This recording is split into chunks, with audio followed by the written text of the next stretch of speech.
This video is supported in part by Retro Days, a place for nostalgia nerds to gather, share memories, chat, and engage. Go to retrodays.com or check their YouTube channel linked below. All the way back in the summer of 2018, I backed what was then called the Atari box on crowdfunding site Indiegogo. Well, now it's 2021, and now I finally have in my hands the renamed Atari VCS. Hey there, welcome back to GenXGrownUp. I'm John, and I am a Gen X grown-up. The Atari VCS has had a rocky road between when it was first conceived and when it hit my doorstep. There are tons of haters who said it was absolutely garbage, or that it was a scam, or that it was worthless. All of those may or may not be true, and I want to find that out for myself. Now, I've had my Atari VCS for a little under a week now, maybe 3 or 4 days, and I've just barely scratched the surface of what there is to show you. So this is not going to be a review. We're going to call this a first look. I would assert that anyone that cracks open the VCS and gives you a review within a couple of days, they're being disingenuous, because there's so much more and so much less to the Atari VCS than we expected. In this video, we're going to take a look at the unboxing experience, we're going to plug it up to a TV, we're going to look and see what the interface and what the offerings are inside of the interface are to the end user. I'm going to try to refrain from any review type judgmental things. All that will come in due time. I'm going to spend some more time myself with it. This Atari VCS console, I'm not even sure that's what it is, has a lot to unpack, both figuratively and literally, explore, analyze, and we're going to get started on it right now. Don't you know that you're a grown-up? No games, no puns. Not allowed if you're a grown-up. This thing has some actual heft to it. I mean, it's not super light. I'm guessing the console's not that heavy. It's the peripherals that give it some weight, but it does feel, there's something satisfying about that heavy box of electronics, you know. Around to the back, just highlighting things we already know, but also some nuggets that we might not have already known. Talking about the Atari Vault, there's Tempest 3000, we've seen a million times in the promotional material. Then I see like a kind of Adventure 2 hanging out over here. They talk about the controllers that have rumble in them and some LED lights, all stuff that I'm eager to see. But now it's time to get this beautiful video computer system for gaming PC streaming 800, I don't know what 800 is for, collector's edition, out of the box and take a look. I really kind of like the Atari logo printed on the end of the cardboard here. It's just a nice little extra added touch. There's something about opening a brand new console that just never gets old. Oh, look at the asteroids all over the box. And Atari VCS down here on the edge. Okay. There she is. Oh, look at that. All right, let's pull this. Looks like a tray. Let's pull this tray out with the console. We'll get back to that. Let's see what peripherals are inside. So here's an HDMI cable included. Here is your power brick and a regional power plug to go right into that. That's all for this pretty box. All right, let's switch our attention over to the console itself. Just right up out of here. Yeah, it's pretty light. It really is. Underneath the unit was the certificate of authenticity because I got the collector's edition, that wood grain version. And it says it was only one of 6,000 produced. I don't know if that's a high number or a low number, but that's the number. And oh, a little hologram in the corner. And here she is. Oh, I love the lines of that. Oh, the wood grain front. Just, I mean, the kind of the fins, the fake vent fins that really harken back to the original 2600. I mean, that's just pretty. This alone, the aesthetics of this box, to me, is worth 25 bucks of the money that I paid, at least. So we're off to a good start. Let's take a quick tour around the unit. Here on the front, there are 2 HDMI 3 ports, one here and one over here on this side. I'm assuming for controllers. You know, around here on the back is where business gets done. There's the actual vents, got a power button, AC in, Ethernet plug, HDMI out, and 2 more USB 3s, it looks like. And the bottom, nothing interesting to see, just that same kind of ribbed texture continuing its way around. I've just got to take one more second to admire just the look of this. I love it, just as an art piece. And plus there's a computer inside that's going to do some Atari stuff, so I'm told. Having had a good look at what's on the outside, let's find out what's on the inside of the Atari VCS. To hook it up, I just plug in the power adapter, the HDMI port, and then I hooked up the network via hardwire directly to my Switch and powered it on.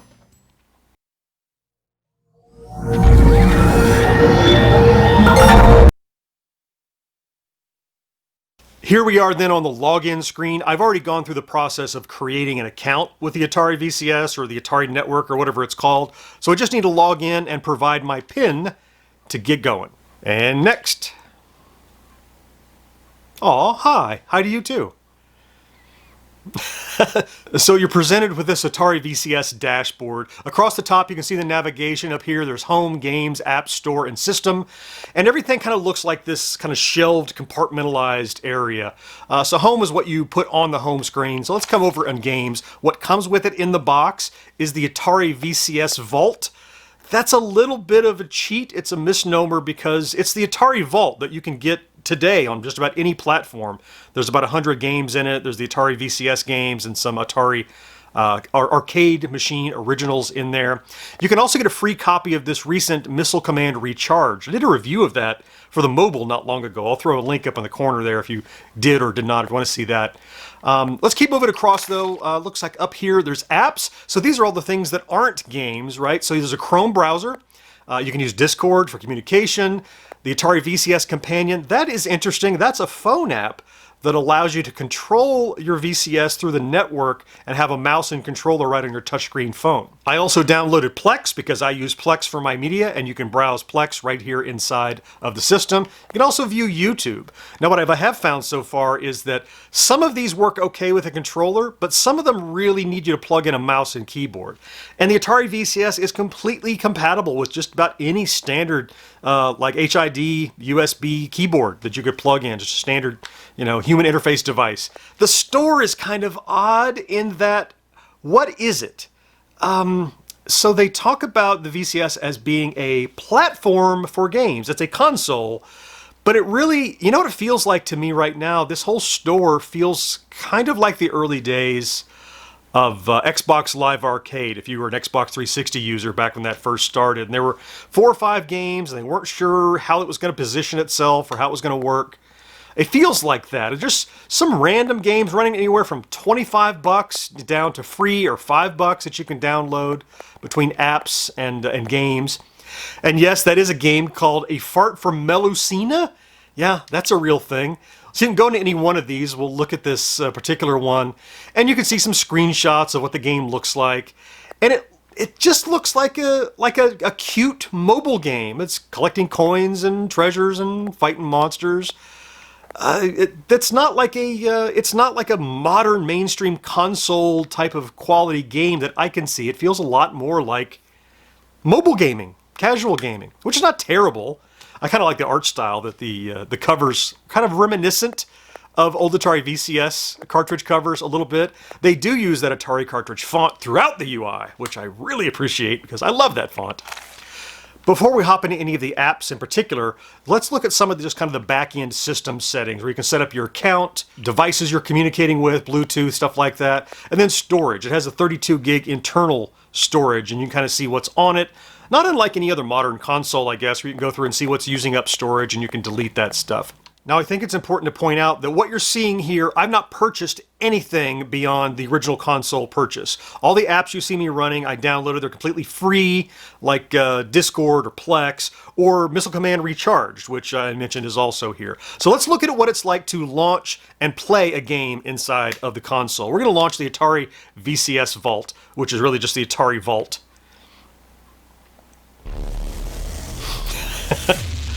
Yeah, I mean, it's the same launch screen from the Atari Vault that you would have seen on any console. Yep, Code Mystics. It's just a direct port to the VCS. It's not anything new or magical. There is some updates to it, tiny bit updates just to make it compliant, and you'll see what I'm talking about. Yeah, so you can navigate through the different arcade machines, which you know. You can switch to Atari 2600 games, of which there are some 80 plus of them. I think overall there's 100 games in here. Yeah, so let's see the Atari 2600 Missile Command. So you're presented just with, I'm not going to spend a lot of time on this because if you've seen the Atari Vault, it's identical. You come over here and push start, and you're playing. Now you can see the scan lines that are on there, just like the Atari Vault everywhere else. I don't want to beat this into the ground, but you have settings to adjust. Do you want the scan lines? Do you want it natural? Do you want it clean? And it's the Atari 2600 Missile Command, and it totally is. Now this box is way overpowered to be playing Missile Command with the 2600. So I can hit start and I can back out of that. Go to the main menu, sure. Now I can show you in the options, you can go into the display and you can say, do you want bezel art on? Do you want scan lines on or off? All that sort of stuff. You can decide. And let's hop over, let's look at Yar's Revenge, just because it's Yar's Revenge and we have to. Great. Oh, how did I make that shot? I hit the code file already. That was totally an accident. But yeah, it's beautiful. It's Yar's Revenge. Now what's interesting is that you're not tied to exactly what you see here. You can map everything that you want. You can go into the Yar's Revenge settings and change the controls to map them to whatever you want. So you can change fire, if I want fire to be the B button, if I want fire to be the A button. So all that is in there, but none of that is new for the Atari VCS, so I don't want to waste your time with all of this. So let's get out then of the Atari VCS's vault and look at a couple more apps. Let's take a look at my Plex app. That's a really easy one to check out, so we'll hop in there. Yeah, so look at this. I mean, the Plex app for the VCS looks just to me like it does for Roku or any other number of systems. Yeah, you just browse your media, like see what's in my movies, and come down and find something. Let's take a look and see if I can stream any of this cartoon. There it is. I want my cherry It's working great. She's my queen now. And you exit out of that. Yeah, and just back right out. To exit things, you just kind of hit this center button. Pops up a query to exit to the dashboard, and you do. Now, I have found that some of the apps just demand you to either use that Atari VCS companion or use a mouse and keyboard, which you can use. For example, when you go into Chrome, there's no mouse control available to from your controller, really. I mean, I can move my controller around all I want. It's not doing a thing. All you can really do is exit or plug in a mouse. Let's take a quick peek at Discord, another of the mini apps. And this is another one that, just like Chrome, it pretty much feels like I need a mouse and a keyboard. I mean, you can see here it is. We're logged into our GenXGrownUp Discord server, but the controller doesn't do anything, so I need to use that companion or plug in a different controller to get something done. But it's nice that it's there, but it's just a set-top box. It's not the second coming of any sort of concept of what a console is. It's a throwback type of console. The big question mark to me that I'm curious about is this PC mode, and that's where the world just blows wide open for what you could do with the Atari VCS. So remember I said at the beginning, I think the VCS is less than you expect and more than you expect. It is for me anyway. It was less than I expected as a console, as a game platform. I mean, and I have tons of ways. I could play the Atari Vault today. All those mobile games or whatever those games are in the store, I can get those other places. It's fine. I know people have invoked the Ouya, that console from way back that was a huge blow up and then a huge fizzle that ended up being nothing. But this box actually has an x86 processor, and you can plug in a USB memory stick or external storage and boot to other operating systems. This can be a Windows box. This can be a Linux box. This can run Steam OS. And I haven't done that yet, but there's so much to do that just the opportunities of what you could do. So it's almost like when people say, well, does the Atari box do X? And the answer is, it depends. Are you talking about like as it ships? Probably not. It feels very rudimentary right now in terms of how it ships, but I think there's so much opportunity for if you're a hobbyist, if you are a tinkerer, if you like to kind of roll your own little environment things.